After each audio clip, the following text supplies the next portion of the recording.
On the morning of November 27, 2025, the atmosphere inside the provincial court was suffocating. 5 judges looked down from the bench.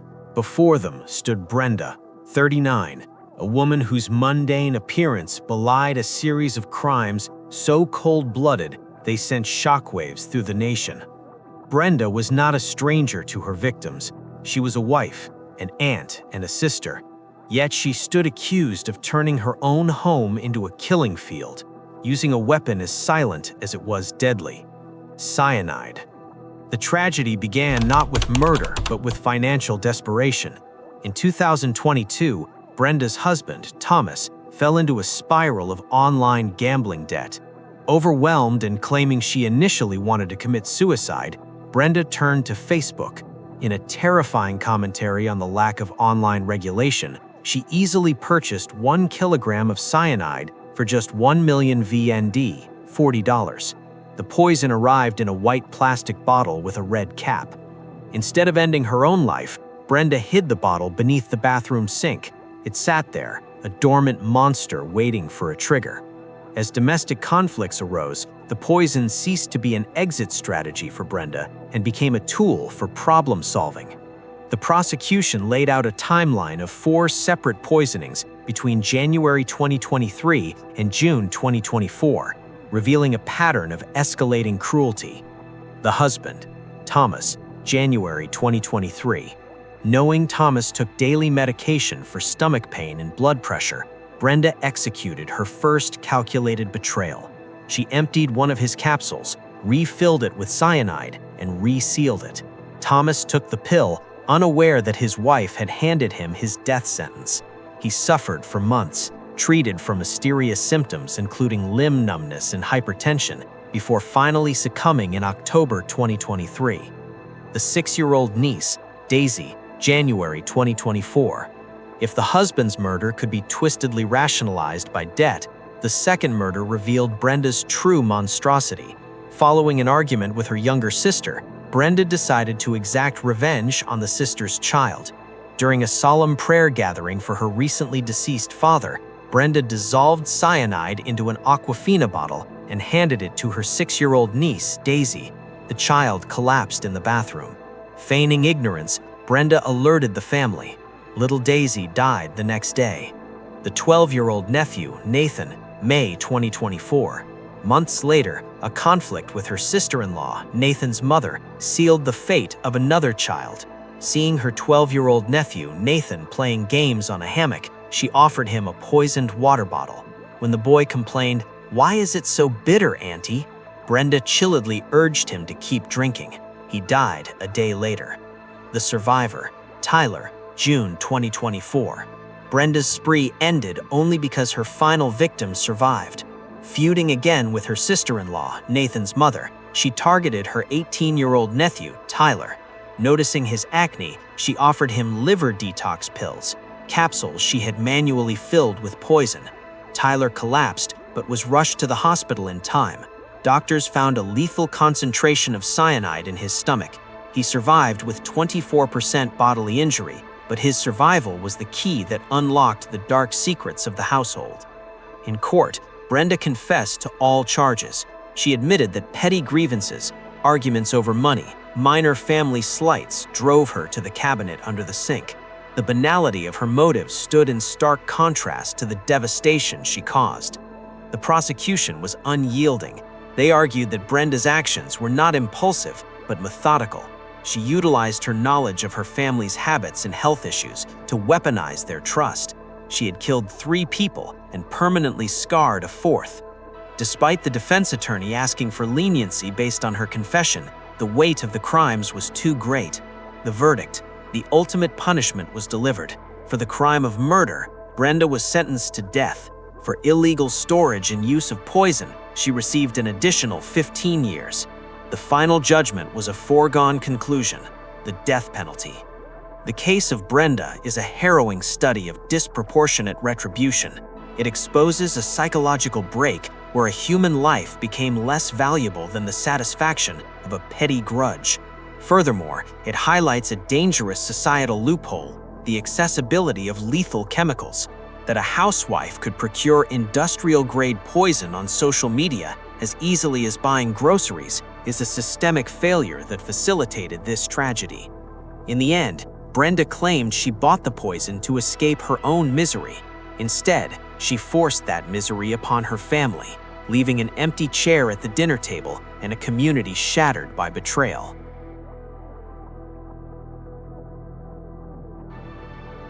Today, we're diving into a truly chilling case out of Dong Nai, Vietnam. It's a story about family, betrayal, and a woman who methodically used poison against her own relatives, leading to a conclusion that's as tragic as it is final. And we're actually going to start this story at its end, with this, the final, irreversible judgment handed down by the People's Court of Dong Nai Province. So the big question is, how on earth did it come to this? The woman at the center of all of this is Nguyen Thi Hong Bic, born in 1986. Let's trace the series of absolutely horrific events that brought her right here, to this moment, facing the ultimate penalty. To really understand what happened, we have to start with the poison itself. Because the story of how this deadly chemical was acquired, well, it reveals a motive that twisted from self-destruction into something far, far more sinister. You see, initially, Bic actually planned to take her own life. She was overwhelmed by her husband's gambling debts and bought the poison with the intent to commit suicide. But, and this is the crucial turn, as conflicts with her husband and other relatives started to fester, her plan warped into a cold, calculated plot for revenge. What's just alarming is how accessible this weapon was. For the equivalent of about $40, Bic bought a kilogram of pure cyanide on Facebook. She just hid the plastic bottle in her bathroom, turning a normal family home into a place of extreme danger. So with the poison hidden and her motive completely twisted, Bic began what you can only call a campaign of terror against her own family. Over the next year and a half, she would make 4 separate attempts to poison her relatives. And when you look at the timeline of her attacks, you see this chilling pattern. After the first attempt, there's a long gap, but then things escalate, and they escalate fast. 3 more attacks in just 6 months, each one targeting a different family member. It all began with the person closest to her, the man who was the original source of her despair, her husband. Her method was just so devious. Knowing her husband regularly took medication, she emptied one of his capsules, filled it with cyanide, and simply put it back. He took the pill, and by that afternoon, he was sick. After a 10-month-long battle with his deteriorating health, he died. A full year passed, but now her anger was directed at her younger sister. And in a sickening act of revenge, she chose her sister's 6-year-old son as her target. The setting makes this even more horrific. The whole family was gathered for a prayer reading. Bic saw her young nephew dissolve the cyanide in a bottle of water and just handed it to him to drink. He collapsed moments later and died in the hospital the next day. Just a few months later, another family conflict, this time with her sister-in-law, set Bic on the exact same deadly path. And once again, a child would pay the price for an adult's grudge. Using the exact same method, she found her 12-year-old nephew, NHN, alone in the house. She mixed cyanide into a water bottle and gave it to him. He too became violently ill and died in the hospital the very next day. And these were reportedly her nephew's last words. After taking a sip from the bottle Bic gave him, he looked at his aunt, his murderer, and asked this innocent, heartbreaking question. Her response? She urged him to drink more. The final attack came just 1 month later. This time, it was triggered by a financial dispute with that same sister-in-law. But this attempt would be different, and it would ultimately unravel her entire web of deceit. This time, Bic preyed on her 18-year-old nephew's insecurity about his acne. She bought medicine capsules, replaced the contents with cyanide, and told him it was a skin remedy. He took the 2 pills. But this time, the victim survived. The survival of her 4th victim was the one mistake that brought everything crashing down. He was rushed to the hospital, and doctors immediately suspected something was deeply wrong, allowing the truth to finally surface. And the proof was right there in the medical tests. 21 milligrams of cyanide per liter were found in his stomach fluid. This wasn't some illness, this was a poisoning, and the scientific evidence was irrefutable. But survival came at a devastating cost. The poison left him with 24% permanent bodily harm.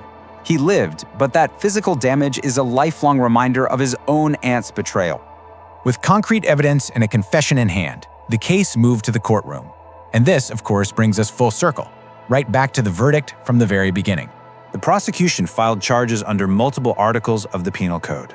I mean, the murder charge alone was stacked with what are called aggravating factors. Things like killing multiple people, killing a person under 16, and using cruel methods. All of which, of course, she did. The court's judgment was severe and decisive. For the crime of murder, the sentence was death. For the illegal use of poison, 15 years in prison. The combined final sentence, death. Now, throughout the investigation and the trial, Bick admitted to everything. She confessed to all 4 poisonings.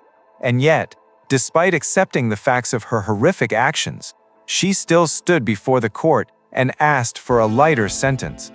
So the court has delivered its justice, but the story leaves us with this deeply unsettling question. The facts are clear, but the motive? A series of family disputes escalating to the murder of children is almost impossible to comprehend. It forces us to ask, what truly pushes a person to commit the ultimate betrayal against their own family?